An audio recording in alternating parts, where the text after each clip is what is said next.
dire, tu dois avoir la foi dans le cœur et dans la bouche. Amen. Il y a quelque chose que je devais dire, je dois le dire maintenant là. Alléluia. Amen. Amen. Amen. Qui croit que la Bible s'explique par elle-même? On va voir ça tout à l'heure. Tout ce que j'ai dit là est scripturel. Amen. Alléluia. Amen. Nous allons voir un exemple de la Bible, comment la foi s'opère du cœur et de la bouche. Alors dans 1 Samuel chapitre 17.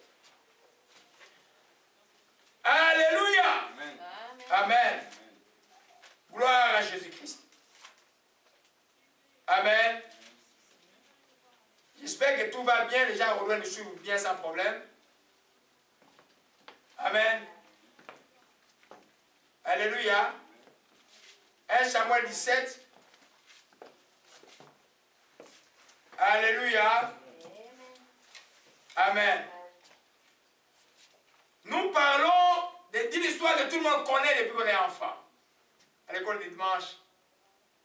Et cela va démontrer aujourd'hui qu'il n'y a pas une histoire biblique qui est quelque chose de léger. Nous allons parler de David et Goliath aujourd'hui. Vous connaissez le contexte. Alléluia. Les Philistins sont là. Il y a un monsieur d'une très grande taille, un vrai combattant qui terrorise tout Israël. Quand ils viennent tous fuir.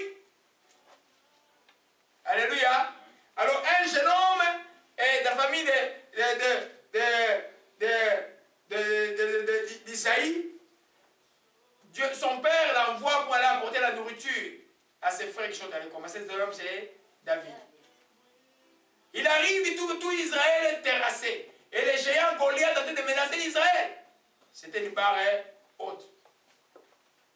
Parce que personne ne pouvait s'avancer. Il lançait les défis chaque matin et Israël était en train de trembler. La Bible dit qu'au verset 24, à la vie de cet homme, tous ceux d'Israël s'enfuient devant lui, firent saisir d'une grande crainte. Maintenant arrive un jeune homme, David qui arrive, au verset 28, il voit son frère aîné. Son frère aîné lui dit simplement, je connais ton orgueil et ta malice du cœur. C'est pour voir la bataille que tu es descendu. David dit, qu'ai-je donc fait? Ne puis-je pas parler ainsi? Qu'est-ce que David disait? David disait aux hommes qui se trouvaient près de lui, que fera-t-on à celui qui tuera ces Philistins? Qui ôtera le poids au-dessus d'Israël? Qui est donc ce Philistin? C'était un circoncis pour insulter l'Éternel. Il était courageux. Qui est cet insurgé pour injurer les dieux d'Israël? Il avait la révélation des vrais dieux. Il faudrait suivre par la suite qu'il avait une expérience de tuer les lions et l'ours par la force de Dieu, par la foi. Alléluia. Et puis, la Bible dit, il s'est détourné d'Eliab, son frère. Il y a beaucoup d'Eliab que vous allez rencontrer dans la vie, les gens qui vont vous détourner quand vous avez cette foi que j'enseigne maintenant. Beaucoup de gens vont vous dire, ça c'est pas la réalité là. Amen. Eliab dit, ton cœur est plein de malice. Est-ce que le cœur de David était plein de malice? Non. Le cœur était d'un cœur courageux, d'un courage hardi, d'un vrai guerrier de Dieu. Alléluia. Et puis je continue l'histoire rapidement. Et puis, au verset 37, David dit encore, l'Éternel qui m'a délivré de la griffe du lion et de la batte de l'ours, me délivrera de la main de ces Philistins. Saul dit à David, va, que l'Éternel soit avec toi. Donc David a vu le roi, il dit, roi, pourquoi vous vous terrorisez? Moi, les petits que vous voyez là, je crois en Dieu vivant. Voilà mon expérience. J'ai déjà tué un lion, j'ai dit à personne de garder pour moi. Des fois, quand tu es un grand guerrier, tu ne dis pas tes grands combats aux gens. Amen. Amen. J'ai déjà tué, mais je te dis que roi, ce défi-là qui est public aujourd'hui là, je vais te montrer que Dieu est Dieu. Amen. Alléluia. Et puis le roi lui a donné toute l'armure. Alléluia. Maintenant, écoutons ce que nous enseignons aujourd'hui.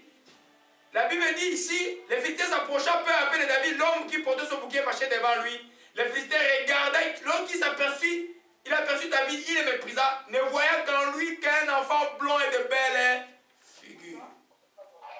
Et le Philistin dit à David, suis-je un chien pour que tu viennes à moi avec des bâtons, après l'avoir maudit par ses dieux? La parole. Je l'ouvre un guillemet là-dedans. David, pourquoi a-t-il maudit Goliath? Parce qu'il est pensé spirituel, que la guerre, tu la gagnes d'abord spirituellement par la parole. Même dans le domaine du diable, là, ça marche ces choses-là. Le Goliath, avant d'attaquer David, il a maudit David. Mais cette malédiction ne pouvait pas céder parce que David a contrecarré la malédiction de Goliath par la parole et la vérité qu'il a prononcée. Que moi, aujourd'hui, je vais livrer la tête des Philistins aux oiseaux du ciel. Il a parlé. Quand on te maudit, tu réponds par la parole. Alléluia. Par la parole. Si tu ne réponds pas par la parole, ça ne marche pas. Il faut que tu répondes. Quand tu sens qu'il y a une malédiction quelque part, tu dois annuler la malédiction par une parole de vérité qui contrecarre la malédiction. Si la malédiction dit que tu mourras, toi tu dis que je ne mourrai pas. Je raconterai la gloire de l'Éternel. Tu peux voir ça en révélation, que les gens ont dit que tu vas mourir à telle date. Tu dis non, je ne mourrai pas. Où ils t'ont parlé de cette maladie. Tu dis cette maladie ne mènera pas à la mort. Elle est pour la gloire de Dieu. Moi je vivrai, je raconterai la gloire. Tu es avec ta promesse de Dieu. Alléluia. Alors nous continuons. David maintenant, il vient, Goliath dit, viens vers moi, je donnerai ta chair aux oiseaux du ciel et aux bêtes des champs. David dit, tu marches. David fait quoi?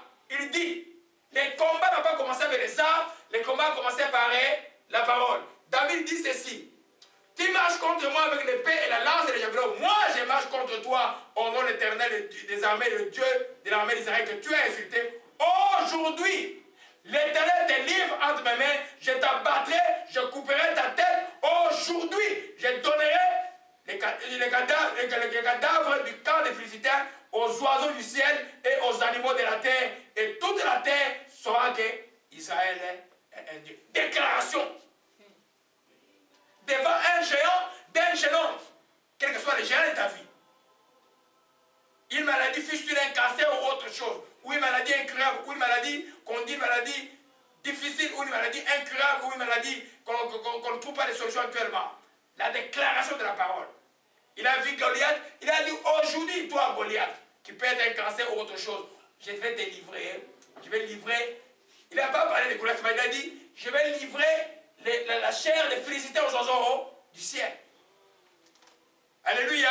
Et puis, il s'avança. Et toute la multitude saura que ce n'est ni par l'épée, ni par la lance que l'Éternel sauve, car la victoire appartient à l'Éternel. Alléluia. Je voulais que je m'arrête là, on va voir les ensuite après. Il a parlé. Alléluia. Après avoir parlé, c'est alors qu'il a pris ce qu'il avait à main. Qu'est-ce qu'il avait à main? Une lance-pierre. Qu'est-ce que tu as à main, toi? C'est avec ça que Dieu va te délivrer. Quelle idée tu as maintenant dans ton projet? C'est là où les miracles vont s'accomplir. La petite chose que tu as, un grand Dieu n'a pas de grandes choses que de toi. Il y en a qui cogitent trop pour les choses de Dieu. La petite chose que tu as, c'est avec ça que Dieu fera des grandes choses. Amen. Même dans les domaines de business, il n'y a pas un vrai business que vous voyez. Ceux qui créent Google, quand ils ont commencé à faire, ils ne pensaient pas que ça va être ce qu'est aujourd'hui. Amen. Ne méprise pas la petite chose sur laquelle ton cœur a une conviction. Là où ton cœur, David avait la conviction qu'avec la lance-pierre, d'autres lui a donné l'armure, il ne pouvait pas marcher avec l'armure, il n'était pas habitué, il dit je ne suis pas habitué avec ça là.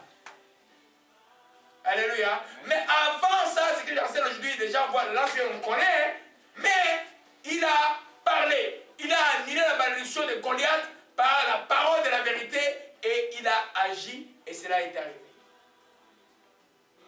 Amen. Dieu qui appelle les choses qui n'existent pas comme ces idées. Amen. Tu te réveilles le matin, tu sens que il y a même voisin qui me voit quand je sors le matin de ma maison, je crois qu'il y en a qui savent que je ne suis pas fou. Mais quand je sors là, même les enfants ne savent pas, c'est mon secret déjà ça. Je crie dehors. Quand je sors là, gloire, béni soit les journées. C'est la journée que l'Éternel a fait que ce soit pour moi une journée de joie. Quand je vais chauffer la voiture, je suis en train de prier. Alors je prends autorité sur elle la journée. Alléluia. Mais si tu commences ta journée avec le murmure et le plainte, rien ne va marcher. Je vous dis que les plaintes ne bousculent pas Dieu, il ne te regarde même pas. Alléluia. Amen. Quelle que soit la chose, que ce soit la mort qui est annoncée, la défaite qui est annoncée, toutes choses d'imperfection, toi tu peux appeler la vie. Ce que tu veux arriver, tu le verras. Parce que Dieu n'est pas intéressé à ton malheur. Dieu n'est pas intéressé à notre malheur. Sinon, Jésus ne sera pas crucifié pour nous. Et quand nous commettons les bêtises, nous n'allons pas demander pardon. Dieu est intéressé à notre bonheur. Il est un Dieu bon. Et comme disent beaucoup mes frères haïtiens, il y a un Dieu tout bon. C'est dans la Bible, c'est dit le Dieu tout bon. Amen. Alléluia. Amen. Amen. Alors nous comprenons maintenant que la foi, c'est un risque. Tu crois dans ton cœur et tu prononces et tu joins ce que tu prononces, tu le joins à l'acte. On va voir ça dimanche prochain, comment les étapes, comment le cœur, la bouche et l'acte fonctionnent. Parce que si tu crois de ton cœur, tu prononces, si David avait seulement parlé, n'avait pas pris ce qu'il avait à la main, Goliath ne sera pas terrassé. Alléluia. Amen.